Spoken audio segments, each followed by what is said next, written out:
Eso que falta, el noticioso postmatutino prevespertino de FM La Tribu que te deja con ganas.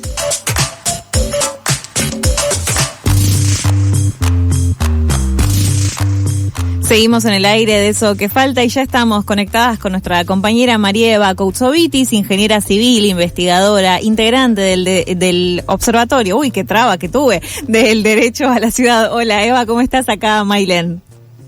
¿Qué tal, Mayl? Buenos días a todas, a todos. ¿Cómo están? Muy bien. ¿Vos cómo te trata este viernes fresco, pero no tan fresco como lo que sucedió durante toda esta semana? Bueno, la verdad que vengo tratando de vencerle una gripe hace unos cuantos días. Te digo que tengo días mejores y peores. A veces me gana ella, a veces le gano yo.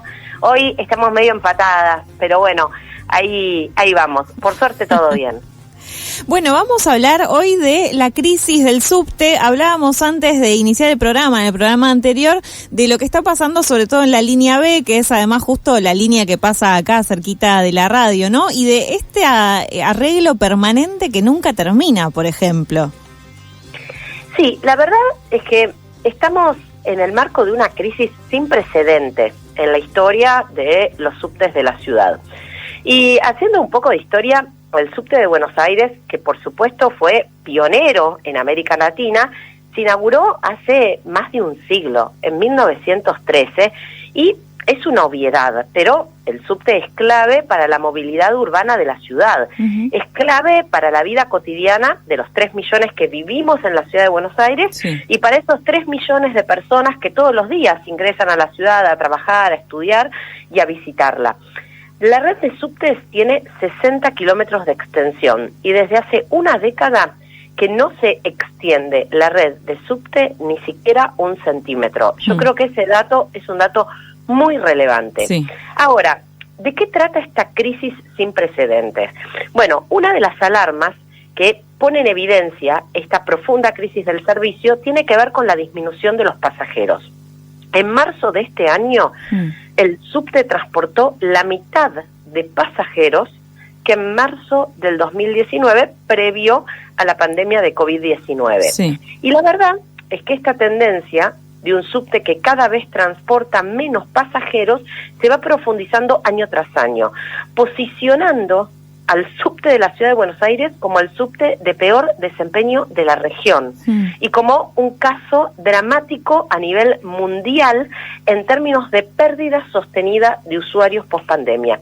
Hay un informe muy interesante que es el informe que hizo el Centro de Estudios Metropolitanos, el CEM, que señala que esta caída brutal en la cantidad de usuarios del servicio del subte en realidad no la podemos explicar por el cambio de hábito vinculado, por ejemplo, al teletrabajo, sino que en realidad tenemos que mirarla y estudiarla en el contexto de una política tarifaria totalmente abusiva y expulsiva que viene implementando el gobierno, sobre todo de Jorge Macri. Sí. Desde mayo del año pasado, el viaje en subte cuesta el doble que el del boleto de colectivo. Estoy hablando de que un pasaje de subte equivale al doble de un boleto mínimo de colectivo. Bueno, es una obviedad que esto desincentiva el uso del subte, va a contramano de la propia ley de subte que establece políticas para incentivar su uso, porque la ley de subtes lo que plantea es que es un sistema de transporte sostenible y también va a contramano de las políticas tarifarias que llevan adelante las grandes ciudades del mundo. Y esto también me parece importante mencionarlo. Sí. Históricamente, la tarifa de subte, ya la verdad es que casi no nos acordamos, pero históricamente el subte costaba lo mismo que el colectivo. Claro. Bueno, Jorge Macri rompió esa lógica y a partir de mediados del 2024 arrancaron los mega tarifazos. Bueno, en un contexto de emergencia social como el que transitamos, esta disparidad brutal tarifaria lo que hace es incentivar a los pasajeros a elegir el colectivo e incluso a elegir el auto particular, a pesar de que el subte es un medio de transporte masivo, de alta capacidad, evita congestiones, minimiza las emisiones de gases de efecto invernadero. Por eso es que tenemos una ley de subtes que dice que es el transporte más sostenible, hay que tener políticas que incentiven su uso.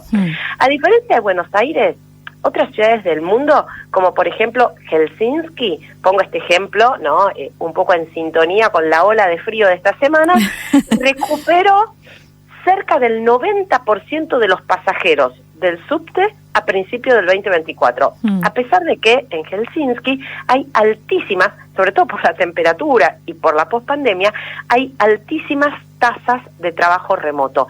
Recuperó el 90%.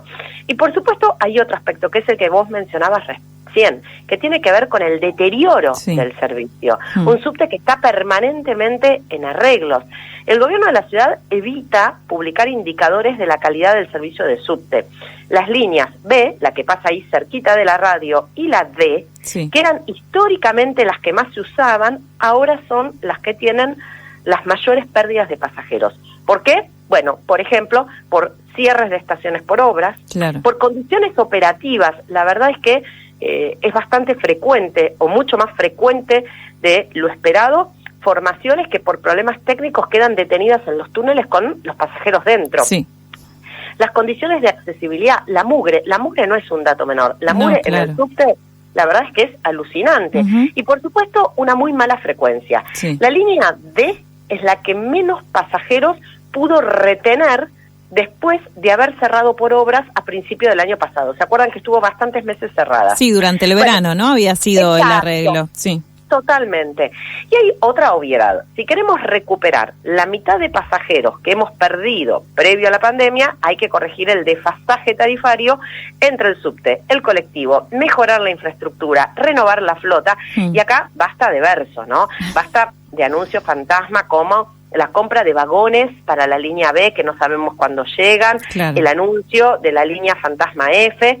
Bueno, este informe del SEM también plantea que España y Alemania, los ponía como ejemplo, lo que hicieron fue, luego de la pandemia, reforzar los subsidios al transporte público y lograron que los subtes recuperen e incluso superen los niveles que tenían de pasajeros en el año 2019. Claro, ¿qué hizo, por ejemplo, el subte de Madrid para superar los pasajeros previo a la pandemia? Una reducción del 50% del costo del pasaje, ¿no? Todo esto que digo es, la verdad, una obviedad absoluta que este gobierno solamente desconoce o ha tomado la definición política de terminar de destruir el sistema de subtes de la ciudad de Buenos Aires. La demanda de pasajeros del subte de la ciudad tuvo un punto máximo, que fue en la prepandemia entre el 2018 y 2019. Ahí llegó a transportar 340 millones de pasajeros anuales. Un año después, en el contexto de pandemia, de los 340 millones de viajes anuales, solamente en el 2020, pandemia de por medio, tuvo 74 millones de viajes anuales. Luego de la pandemia, nunca recuperó el caudal de pasajeros y en este 2025, como yo les contaba al principio, la verdad es que tenemos la mitad de pasajeros que en el año 2019. Pero en paralelo pasaron cosas, que eran las que les conté, las tarifas del subte subieron exponencialmente. Y yo me anoté unos números, porque la verdad es que a veces nos vamos olvidando, ¿no? En el año 2019, no estoy hablando de hace un siglo atrás, cuando se inauguraba el subte porteño, en el año 2019, acá a la vueltita, el subte costaba 19 pesos. En el 2022, es decir, hace 3 años, menos de 3 años, costaba 30 pesos.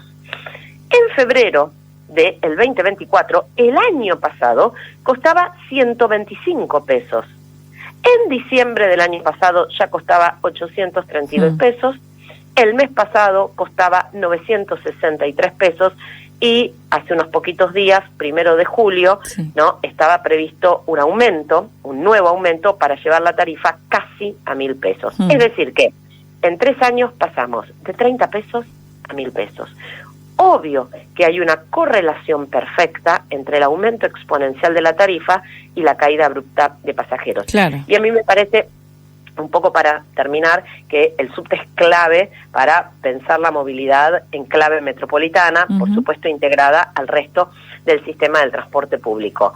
Bueno, en una ciudad que del 1 de marzo al día de ayer no tuvo una sola sesión en la legislatura porteña, un gobierno que no gestiona absolutamente nada y 20 años de gestión del PRO saqueando la ciudad, bueno, el resultado no es solamente la emergencia habitacional, social, ambiental que transitamos, sino también emergencias en términos de un servicio que es un servicio clave que la Ciudad de Buenos Aires tiene hace más de un siglo, como es el servicio de subtes. Sí.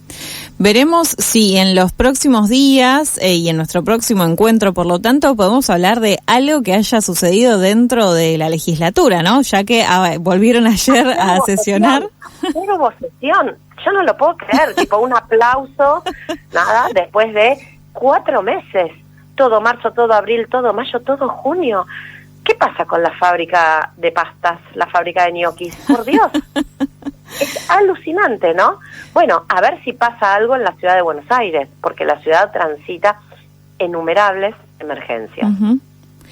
Nos encontramos en 15 días y seguimos hablando de esto entonces, Eva. Dale, les mando un beso enorme, que tengan una muy linda semana y en 15 días de vuelta conversamos.